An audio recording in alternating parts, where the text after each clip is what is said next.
के 8वें अध्याय से मिला है। और इस रोमियो की पत्री के 8वें अध्याय में अगर हम बहुत गौर से पढ़ें तो पूरे अध्याय में आशा और विजय का एक शक्तिशाली अध्याय तैयार किया गया है।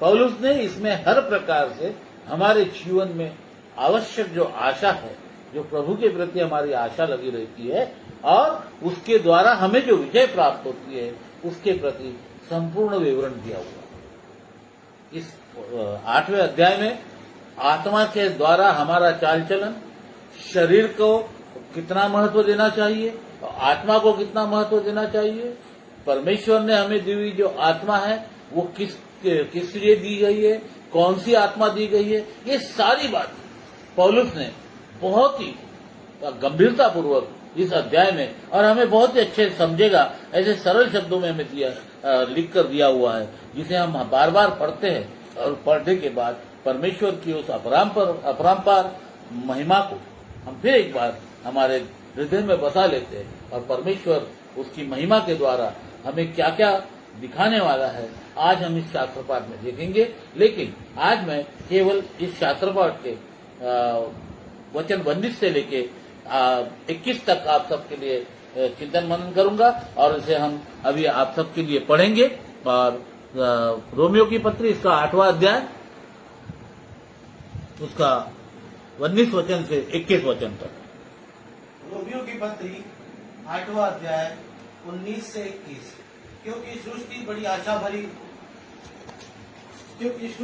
आशा भरी दृष्टि से परमेश्वर के पुत्र के प्रकट होने की बाट जो रही है, क्योंकि सृष्टि अपनी इच्छा से नहीं पर अधीन करने वाले की ओर से व्यर्थता के अधीन इस आशा से की गई कि सृष्टि भी आपकी विनाश के दास्तों से छुटकारा पाकर परमेश्वर की संतानों की महिमा की स्वतंत्रता प्राप्त करेगी। परमेश्वर इन पढ़े हुए वचनों के आश्रित इसे हम इंग्लिश में भी पढ़ना चाहेंगे। और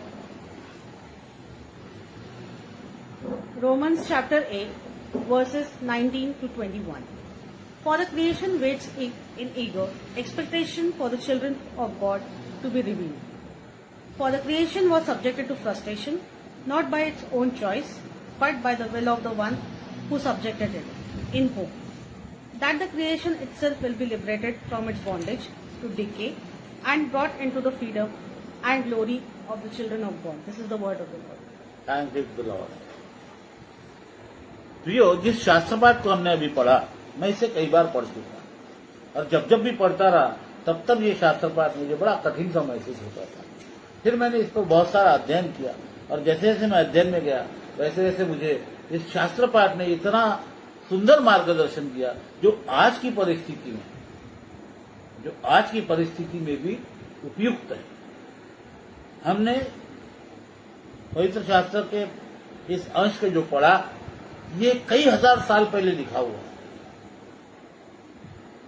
यीशु मसीह के स्वर्गारोहण के बाद जितने भी प्रेरित हुए, उन प्रेरितों ने अपने अपने अनुभव और प्रभु यीशु मसीह के प्रति गवाही, प्रभु यीशु मसीह ने किए हुए कार्यों के प्रति गवाही अपने अपने शब्दों में शब्दांकित करके हमारे सामने रखा।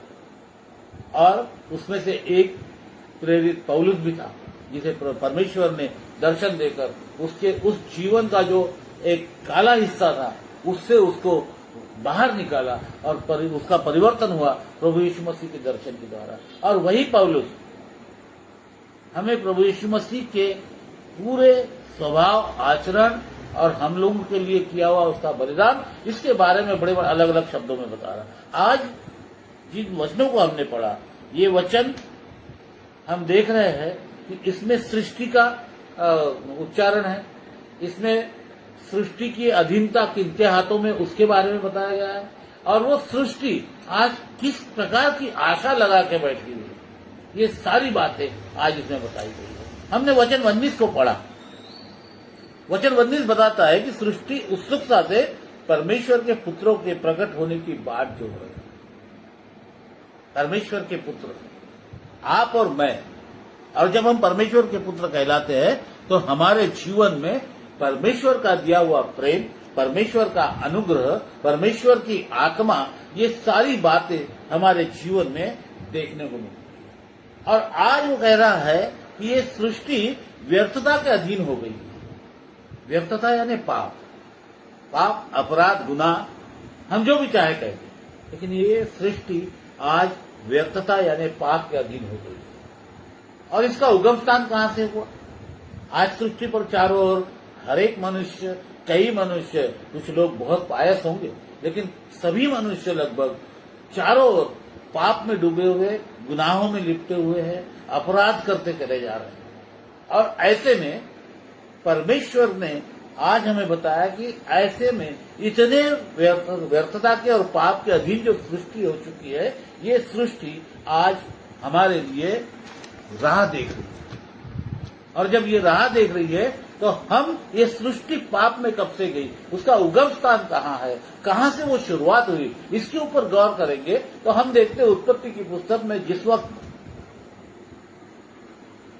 आदम ने वो निषिद्ध किया हुआ फल खाया, जब मना किया हुआ फल खाया, जिसके प्रति परमेश्वर ने आज्ञा दी थी कि इस फल को नहीं खाना, और वो फल खाने के बाद में वो जो आज्ञा भंग का पाप उसने किया, उसके बाद परमेश्वर ने आदम को भी शापित किया, हवा को भी शापित किया, सर्प को भी शापित किया, और इनके इस पाप की वजह से भूमि भी, सृष्टि भी शापित हुई। परमेश्वर के मुख से ये शब्द निकले। अगर उत्पत्ति की पुस्तक इसका 3 अध्याय 17 और 18 वचन मैं आपके लिए पढ़ता हूं, आप सुनिए। तो 17 वचन कहता है, और आदम से उसने कहा, तूने जो अपनी पत्नी की सुनी और जिस वृक्ष के फल के विषय में तुझे आज्ञा दी थी कि तू उसे न खाना, उसको तूने खाया है, इसलिए भूमि तेरे कारण शापित हुई। भूमि तेरे कारण कर्ज हुई। भूमि के ऊपर कर्ज आया। किस लिए? किसके कारण? आदम और हवा के आज्ञा भंग करने के कारण। आगे 18वें वचन में कहता है, और वह तेरे लिए कांटे और ऊंट कटारे उगाएगी और तू उसकी उपज खाएगा। इस कदर भूमि शापित हुई कि वो हमारे लिए कांटे और ऊंट कटारे उगाएगी। परमेश्वर ने इस शाप को अपने मुख से, परमेश्वर के मुख से जब कहा, तो निश्चय ही परमेश्वर का शब्द अटल होता है। और उस समय से ये सारी सृष्टि पापमय हो गई, क्योंकि परमेश्वर ने जिस मनुष्य को अपने रूप में बनाया था, अपने स्वरूप में बनाया था, उसने परमेश्वर का आज्ञा भंग किया था। आज मैं और आप क्या परमेश्वर की आज्ञा का भंग करते हैं? अगर नहीं करते तो बहुत अच्छी बात है, परंतु अगर करते हैं तो आज भी ये भूमि, ये सृष्टि हमारे कारण शापित है। और उसका दूसरा एक उदाहरण हमें देखने को मिलता है, जब परमेश्वर ने इस धरती पर लोगों का संख्या बढ़ती गई, और हम जब उत्पत्ति के 6 अध्याय में आते हैं, वहां परमेश्वर ने देखा कि मनुष्यों के द्वारा इस संसार में बहुतेरे पाप किए जा रहे हैं। तब परमेश्वर ने अपने मुख से जो शब्द निकाला, वो आज भी आदम और हवा को दिए हुए पाप से, शाप से बहुत ही ज्यादा जटिल, कठिन और चुभने वाले हैं। मैं इसके लिए आपके लिए पढ़ना चाहूंगा उत्पत्ति की पुस्तक का 6वां अध्याय और 5वां वचन। वहां परमेश्वर कह रहा है, यहोवा ने देखा कि मनुष्यों की बुराई पृथ्वी पर बढ़ गई है और उनके मन के विचारों में जो कुछ उत्पन्न होता है वह निरंतर बुरा ही करता है। आज हरेक मनुष्य ये वचन के साथ चल रहा है, ये वचन में ही चल रहा है, वचन में ही जी रहा है कि हरेक मनुष्य निरंतर बुरा ही करता है, उसके मन से बुरे ही विचार आते हैं। और आगे 6वें वचन में, 6वां अध्याय 6वें वचन में जो परमेश्वर ने कहा, उसको कहीं तो भी हमारे हृदय के गहराई में चुभता है या नहीं, उसे देखने की कोशिश कीजिए और समझने की कोशिश कीजिए। उत्पत्ति 6 इसका 6वां अध्याय कहता है, और यहोवा पृथ्वी पर मनुष्य को बनाने से पछताया, वह मन में अति खेदित हुआ, वह मन में अति खेदित हुआ, और हम मनुष्य को बनाकर वो पछताया। आज परमेश्वर हमसे यही बात कहना चाहता है कि जिस सृष्टि को हम बिगाड़ते ही चले जा रहे हैं, वो सृष्टि हमारे अच्छे स्वभाव, अच्छे व्यवहार और परमेश्वर की संगति में जीकर चलने वाले परमेश्वर के पुत्रों की बात जो रही है, ताकि ये सृष्टि भी स्वतंत्र हो सके। जो व्यर्थता के अधीन है, जो पाप के अधीन है, इस संसार का अधिपति शैतान है, जिसके अधीन हम मनुष्य हो चुके हैं, और हम मनुष्यों ने इस पृथ्वी को अब नाश करते चले जा रहे हैं। आज चारों ओर हम देखते हैं पृथ्वी नाश होते जा रही है। हम सब जानते हैं ग्लोबल वार्मिंग किसकी वजह से हो रही है? हमारे व्यवहार की वजह से। हम धरती पर से वो परमेश्वर की स्वाभाविक सृष्टि को सीमेंट कंक्रीट के जंगल में बदलते जा रहे हैं, और उससे ग्लोबल वार्मिंग बढ़ते जा रहा है। हम पेड़ पौधों से दूर जा रहे हैं, हम पेड़ पौधों को काट रहे, छाट रहे, ताकि हम अपने रहने का स्थान यहां पर बना सके। हम मूर्ख लोग हैं। तो यीशु मसीह कहता है, मैं मेरे पिता के घर जा रहा हूं ताकि मैं तुम्हारे लिए जगह बना सकूं। मेरे पिता के घर में बहुत सारी जगह है, नहीं होती तो मैं तुम्हें वैसा बता देता। और हम इस धरती पर अपना घर बनाने के लिए सृष्टि को तहस नहस करते चले जा रहे हैं। हम आज पृथ्वी की ये सृष्टि की जो आपदा है, जो पीड़ा है, उसको समझ नहीं रहे, जो चारों ओर से हमें दिखाई दे रही है। जगह जगह पर भूकंप आ रहा है, जगह जगह पर बाढ़ आ रही है, जगह जगह पर सूखा आ रहा है। ये सारी सृष्टि की पीड़ाएं है। उन पीड़ाओं में वो करा रही है। सृष्टि इन पीड़ाओं से कराती है, पीड़ित होती है, दुख होता है उसे। और ये सारी बातें हम मनुष्यों के द्वारा सृष्टि को दी हुई तकलीफें हैं। हम दे रहे, हम सृष्टि को कराने पे मजबूर कर रहे हैं, सृष्टि को दुखी पीड़ित होने पर मजबूर कर रहे हैं, क्योंकि हमारा आचरण, हमारा व्यवहार परमेश्वर जो चाहता है उसके अनुसार नहीं। हम अपनी शारीरिक इच्छाओं के अनुसार चल रहे हैं, आत्मिक इच्छाओं के अनुसार नहीं। इसी रोमियो की पत्री का 8वां अध्याय अगर हम उसमें पढ़ते हैं तो वो लिखता है 6वें वचन में, शरीर पर मन लगाना तो मृत्यु है, परंतु आत्मा पर मन लगाना जीवन और शांति है। क्या सही में हमारे जीवन, इस आत्मा में एक प्रकार का जीवन जो अनंत जीवन है, उसके लिए कोई लालसा है? या हमारे आत्मिक जीवन में किसी प्रकार की शांति है? हमारे शारीरिक जीवन में ही शांति नहीं, तो आत्मिक जीवन में कहां से है? क्योंकि हम शरीर के ऊपर मन लगाते हैं, क्योंकि हमने शरीर पर मन लगाया, और इसीलिए और सृष्टि आशा करती है। आज सृष्टि, हमने जिस वचन को पढ़ा है, क्योंकि सृष्टि बड़ी आशा भरी दृष्टि से परमेश्वर के पुत्रों के प्रकट होने की बात जो हो रही है, उसकी आशा लगी हुई है। किस बात पर उसकी आशा लगी है? एक नई सृष्टि बनने पर।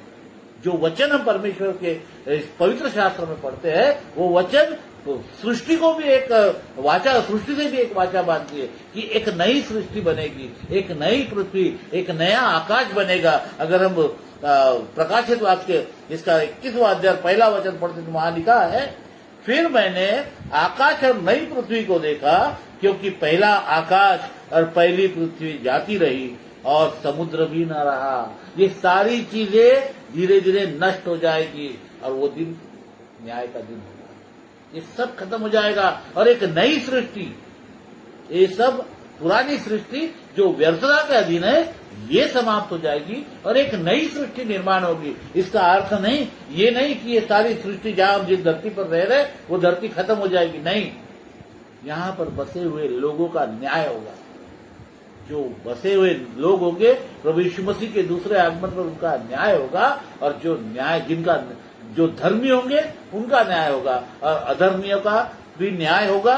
उन्हें नरक की आग में झोंक दिया जाएगा, और धर्मियों से भरी पड़ी ये परमेश्वर के पुत्रों की, धर्मी पुत्रों की सृष्टि फिर एक बार नया रूप लेगी। और इसीलिए उसने कहा, फिर मैं एक नई सृष्टि बनाऊंगा जहां ये पुराना आकाश, पुरानी धरती और समुद्र भी ना रहे, ताकि वो जो पुराने लोगों के, जो अधर्मी लोगों के द्वारा पाप के अधीन हो चुकी थी, वो सारे के सारे नरक में झोंक दिए जाएंगे, और जितने भी धर्मी है उन्हें परमेश्वर के राज्य में प्रवेश मिलेगा। फिर इस धरती को, इस सृष्टि को कराने की जरूरत नहीं होगी। क्योंकि वहां पर किसी भी प्रकार के व्यर्थता के अधीन ढकेलने वाला, सृष्टि को व्यर्थता के अधीन ढकेलने वाला, पाप के अधीन ढकेलने वाला कोई नहीं होगा, क्योंकि सारे अधर्मी नरक की आग में झोंक दिए गए। इसी शास्त्र पाठ का दूसरा प्रमुख भाग यह है सृष्टि के दासत्व और उसका मुक्ति। सृष्टि आज एक दासत्व में है, करा रही है, क्योंकि वो व्यर्थता के अधीन है। उसके दासत्व में व्यर्थता, पाप के दासत्व में, पाप के दास में डूबी हो, पाप के दास हो चुकी है, क्योंकि हम मनुष्यों ने उसे उस व्यर्थता के अधीन किया है। और इसीलिए उसे बड़ी आशा है कि वो उसमें से मुक्ति पाएगी। और पौलुस बताता है कि वो व्यर्थता के अधीन हो गई है, यानी वह पाप के प्रभाव में है, परंतु यह परमेश्वर की योजना का एक हिस्सा है कि जैसे मनुष्यों को स्वतंत्रता प्रभु यीशु मसीह के बलिदान से मिली, वैसे ही सृष्टि के साथ भी उसने एक वाचा बांधा है। आज सृष्टि भी उस व्यर्थता से मुक्त होगी, उस पाप की दासत्वता से मुक्त होगी। और ये वाचा परमेश्वर केवल मनुष्यों से नहीं, तो इस सृष्टि से भी बांधता है, क्योंकि सारी सृष्टि उसी ने बनाई हुई है। और वो भी नहीं चाहता मनुष्यों के साथ साथ सृष्टि भी पाप के अधीन रहे। जैसे वो ये नहीं चाहता कि मनुष्य पाप के अधीन रहे, इसलिए उसने अपना इकलौता पुत्र भेजकर सारे पापों से हमें मुक्त कराने के लिए अपने इकलौते पुत्र का उसने बलिदान दिया। वैसे वो सृष्टि को भी पाप के अधीनता में नहीं रहने देना चाहता। और जिस तरह मनुष्य का उद्धार हुआ है, उसी तरह सृष्टि भी नए स्वर्ग और नए पृथ्वी में प्रस्तापित होगी। अगर दूसरा पत्रस इसका 3 अध्याय और 13वां वचन मैं आप सबके लिए पढ़ना चाहूंगा। वहां लिखा है, पर उसकी प्रतिज्ञा के अनुसार हम एक नए आकाश और नई पृथ्वी की आस देखते हैं, जिनमें धार्मिकता वास करेगी।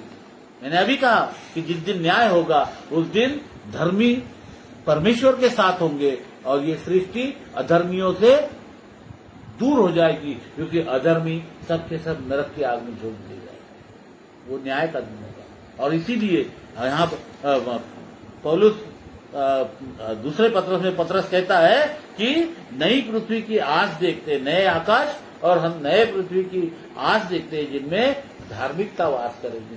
केवल और केवल धार्मिकता इस धरती पर रहेगी। और धार्मिकता तभी आ सकती है जब इस धरती पर परमेश्वर ने बनाए हुए मनुष्य अपने शरीर की अभिलाषाओं के अनुसार नहीं, तो आत्मा की अभिलाषाओं के अनुसार चले। 8वें अध्याय को आप पूरा पढ़िए, रोमियो की पत्री का 8वां अध्याय जब हम पूरा पढ़ते हैं तो बहुत सारी बातों का सार, मसीह जीवन की बातों का सार, मसीह जीवन में अनंत जीवन पाने का मार्ग, सारी चीजें इस 8वें अध्याय में प्रेरित पौलुस ने बहुत अच्छे से लिखकर हमें समझाई है। इस शास्त्र पाठ का एक और महत्वपूर्ण भाग मैं आपको बताना चाहूंगा, परमेश्वर की महिमा में सहभागिता, जिसे हम अंग्रेजी में बोल सकते हैं पार्टिसिपेशन इन गॉड्स ग्लोरी। यहां पौलुस हमें बताना चाहता है वचन 21 में कि सृष्टि भी आप ही विनाश की दास्ता से मुक्त छुटकारा पाकर परमेश्वर के संतानों की महिमा की स्वतंत्रता प्राप्त करेगी। केवल मैं कह रहा हूं कि सृष्टि भी स्वतंत्रता प्राप्त करेगी, ऐसा नहीं। तो परमेश्वर के वचनों में ये बात लिखी है। कोई भी प्रचारक अपने मन से नहीं कहता, कोई भी पास्टर अपने मन से नहीं कहेगा, कोई भी धर्माचार्य अपने मन की बात नहीं कहता है। परमेश्वर के शास्त्र में, पवित्र शास्त्र में जो जो वचन लिखे हुए हैं, वो सारे वचन हमारे लिए आज भी उतने ही उपयुक्त है जितने आज से कई हजार साल पहले लिखे गए। और ये जो परमेश्वर की महिमा है, उसमें परमेश्वर की बच्चों के महिमा में सहभागी होगी। यानी सृष्टि जब दासत्व से, व्यर्थता के अधीनता से मुक्त होगी, तो परमेश्वर के बच्चों की, यानी मेरे और आपके महिमा में वो भी सहभागी होगी। कितनी बड़ी बात! परमेश्वर के वचनों में जो भावार्थ छुपा होता है, जो गुणता छुपी होती है, आज परमेश्वर हमें बता रहा है कि सृष्टि केवल सृष्टि निर्जीव नहीं है, वो सृष्टि में भी सजीवता है। वो भी मेरे और आपकी महिमा में सहभागी होगी। अगर हम उस महिमा के लिए तैयार है। तो हमने देखा कि फिलिपियों की पत्री इसके 3 अध्याय और 21वें वचन में पौलुस यूं कहता है, वह अपनी शक्ति उस प्रभाव के अनुसार जिसके द्वारा वह हम सब वस्तुओं को अपने वश में कर सकता है, हमारी दीनहीन देह का रूप बदलकर अपनी महिमा के देह के अनुकूल बना देगा। अपनी महिमा की देह के अनुकूल बनाएगा।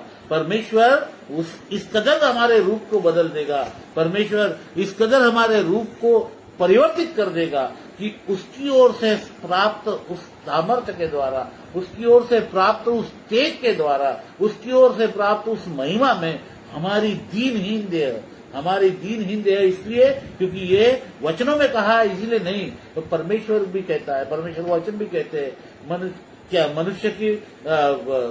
मनुष्य का जीवन क्या है? एक सूखे घास, एक घास की तरह है जो पल भर में सूख जाती है। तो ये दीनहीन शरीर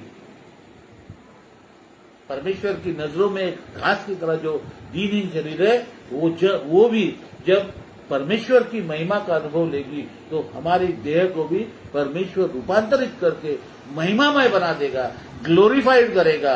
अगर हम मसीह में हमेशा स्थिर रहे तो, अगर हम मसीह में हमेशा स्थिर रहे तो जैसा फिलिपियों की पत्री में कहा है, वह हम सब वस्तुओं को अपने वश में कर सकता है।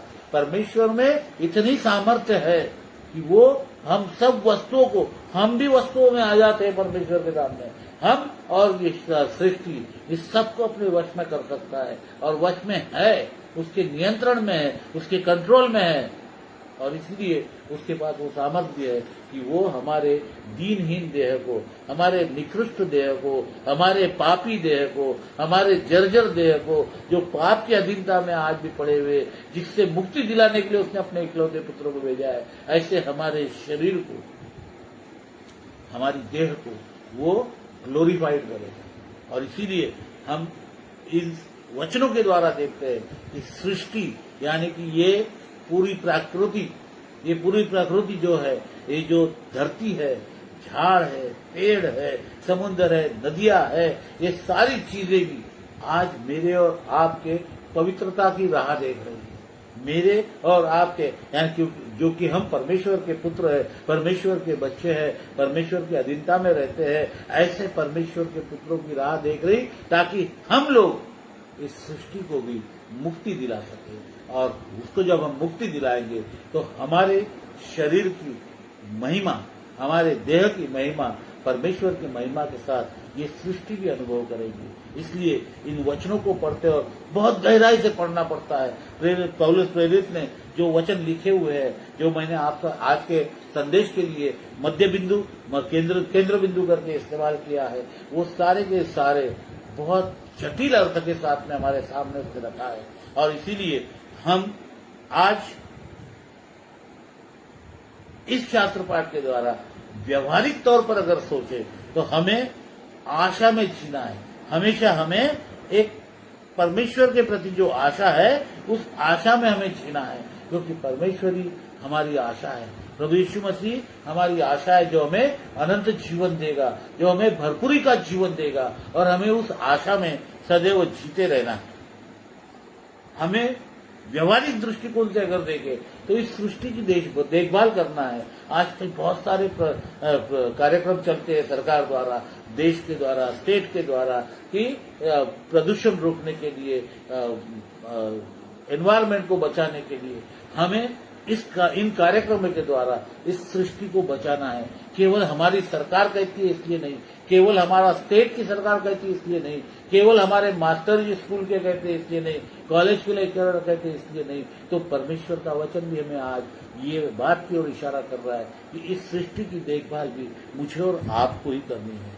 क्योंकि अगर हम इस सृष्टि की देखभाल करते हैं और हम इस सृष्टि को पाप की अधीनता से मुक्त करते हैं, तो हम भी उस महिमा को प्राप्त करेंगे, और उस महिमा के लिए मुझे और आपको तैयार होना पड़ेगा। प्रियो, निष्कर्ष ये है कि सृष्टि की पीड़ा, सृष्टि का दर्द हमें याद दिलाता है कि यह संसार अंतिम नहीं है।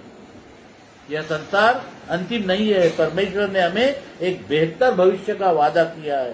परमेश्वर ने हमें एक सुंदर भविष्य का वादा किया है कि जिसमें मैं और आप परमेश्वर की संगति में रह सकते हैं, मैं और आप परमेश्वर के राज्य में रह सकते हैं, क्योंकि उस राज्य में प्रवेश करने के लिए प्रभु यीशु मसीह ने ऐसी ऐसी बातें हमें सिखाई है। उन बातों को अगर हम आत्मसात करते और सीख कर उन बातों के अनुसार चलते हैं तो परमेश्वर हमें उसके राज्य में प्रवेश करने के लिए तैयार है।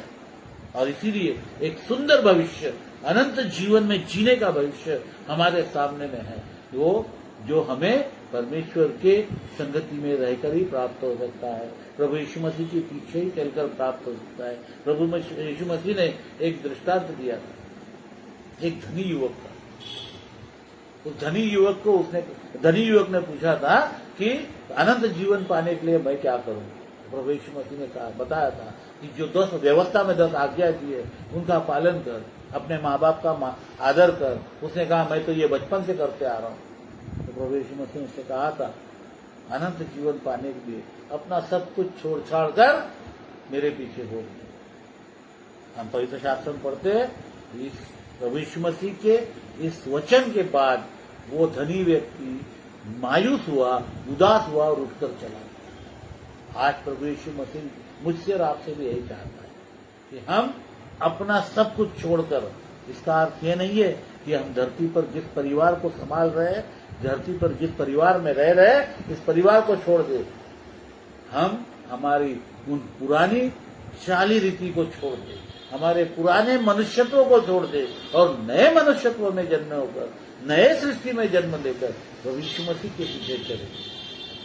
और यही बात हमें आज बताती है कि हम मसीह में अपनी आशा रखेंगे तो हम जानते हैं कि एक दिन सब कुछ नया होगा। जैसा वचन में कहा है, एक दिन सब कुछ नया होगा, नया आकाश, नई पृथ्वी, सब कुछ नया हो जाएगा।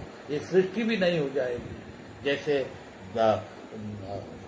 समर सीजन में झाड़ों की पत्तियां गिर जाती है और फिर वो नए से उगाती है, वैसे आज हमारे शरीर में, जो हमारे आचरण में, हमारे व्यवहार में जो पाप के, अपराधों की, गुनाहों की पुरानी पत्तियां है, उससे हम झड़ा दे और एक नई पत्ती हमारे जीवन में उगाए, हमारे शरीर में उगाए, जो नई सृष्टि के रूप में नए मनुष्यत्व के साथ प्रभु यीशु मसीह के पीछे चलने वाले हैं। क्योंकि हमारे उद्धार की आशा तब और अब अधिक बढ़ जाती है, तब और अधिक बढ़ जाती है जब हम वह नहीं देखते जो दिखाई देता है। आशा की हुई चीज दिखाई नहीं देती, दिखने वाली चीज जल्दी खत्म हो जाती है। आज मेरे सामने जो मनुष्य दिख रहा है, कल वो मनुष्य मृत्यु पाकर दिखाई नहीं देगा।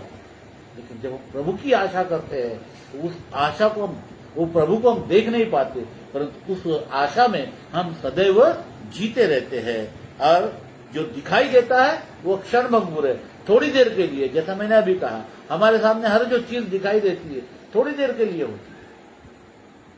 थोड़ी देर के लिए मतलब ये नहीं कि कुछ पलों के लिए, आज है, शायद कुछ वर्षों में वो समाप्त हो जाएगी। लेकिन जब हम प्रभु पर आशा लगाते हैं तो वो आशा हमारी कभी भी खत्म नहीं होती। दूसरा कुरिन्थियों का 4 अध्याय और 18 वचन अगर हम पढ़ते तो वहां पौलुस लिखता है, और हम तो देखी वस्तुओं को नहीं परंतु अनदेखी वस्तुओं को देखते हैं।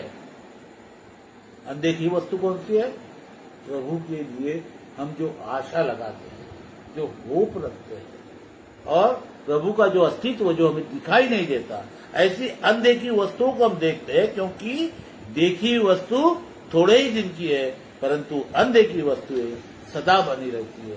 प्रियो, आज परमेश्वर का वचन हमें ये सिखा रहा है कि हमें केवल अपनी पीड़ा नहीं देखना है, अपनी पीड़ा, अपना दुख दर्द नहीं सोचना है, तो इस सृष्टि का कराहना, इस सृष्टि की पीड़ा को भी हमें देखना है। सृष्टि को उन पीड़ाओं से बचाना है। सृष्टि पर आई हुई पीड़ाएं, बाढ़, भूकंप, सूखा, ये सारी चीजें, और ये केवल आ रही है मनुष्यों के आचरण की वजह से, गलत आचरण की वजह से। आज हमें परमेश्वर की संगति में अपने आचरण को परमेश्वर के योग्य बनाना है, अपने आचरण को, व्यवहार को, अपने वाणी को परमेश्वर के योग्य बनाना है। और फिर हम जब इस योग्य बन जाएंगे तो निश्चय ही हम इस सृष्टि की देखभाल करेंगे और सृष्टि को बचाएंगे। परमेश्वर इन वचनों के द्वारा हम सबको बहुतायत से आशीष करें। आमीन। आइए हम प्रार्थना करते हैं। प्यारे पिता परमेश्वर, फिर एक बार तेरे चरणों में आते हैं, तेरा धन्यवाद, तेरी तारीफ, तेरी स्तुति, तेरी प्रशंसा करते हैं आज के इस सुंदर से वचनों के लिए, जिन वचनों के द्वारा तूने हमारे कर्तव्य को बताया, हमारा कर्तव्य हमें जताया कि हम उस कर्तव्य का पालन करें। हमें जिस सृष्टि में तूने रखा है, इस सृष्टि की देखभाल करें, इस सृष्टि को नाश होने से बचाए, जो पाप के अधीन चली गई है, जो व्यर्थता के अधीन चली गई है, उसे उस व्यर्थता की अधीनता से हमें मुक्त कराना है। उसके लिए हमें स्वयं को पाप की अधीनता से मुक्त होना होगा। और इस मार्गदर्शन के लिए, इन वचनों के द्वारा किए हुए इस मार्गदर्शन के लिए हम तेरा धन्यवाद करते हैं। पिता परमेश्वर, इस सुंदर से वचनों के द्वारा तूने आज हमसे बातचीत की, इसलिए तेरा धन्यवाद करते हैं। गीतों के गाने में तूने हमारी सहायता और मदद की, वैसे ही हमारी प्रार्थनाओं को सुनकर तूने हाँ और आमीन में उत्तर दिया, इसलिए हम तेरा धन्यवाद करते हैं। हम विशेषकर उन सभी दर्शकों का जो इस फेसबुक लाइव के माध्यम से जुड़े, साथ में मेरे परिवारजन जो यहाँ उपस्थित थे, इन सब के लिए तेरा धन्यवाद करते हैं, जिन्होंने आज तेरे वचनों को सुना, आत्मसात किया। और हमारा दृढ़ विश्वास है कि हम में से हर एक जन तेरे वचनों की गूढ़ता को जानकर उसके अनुसार चलने वाला होने पाएगा। तूने इस भक्ति आराधना को बिना किसी रुकावट के पूरी होने में हमारी सहायता और मदद की। इस भक्ति आराधना में तेरी उपस्थिति हम सबके साथ बनी रही, इसलिए हम तेरा धन्यवाद करते हैं। और आगे का सारा समय हम सबका जीवन तेरे हाथों में देते हुए सारे मान, महिमा, आदर, गौरव के साथ ये बिकती तेरे इकलौते पुत्र प्यारे बेटे यीशु नासरी के नाम से मांगते, सुन और कबूल कर। आमीन। हालेलुया, प्रेज़ द लॉर्ड, जय मसीह की। समझा? अब ये वचन को मैं पिछले 4 साल से पढ़ रहा हूं, उसका सही अर्थ ही नहीं मिल रहा था मेरे। एक दिन मेरे को योहान पगारे ने मैसेज डाला, मुझे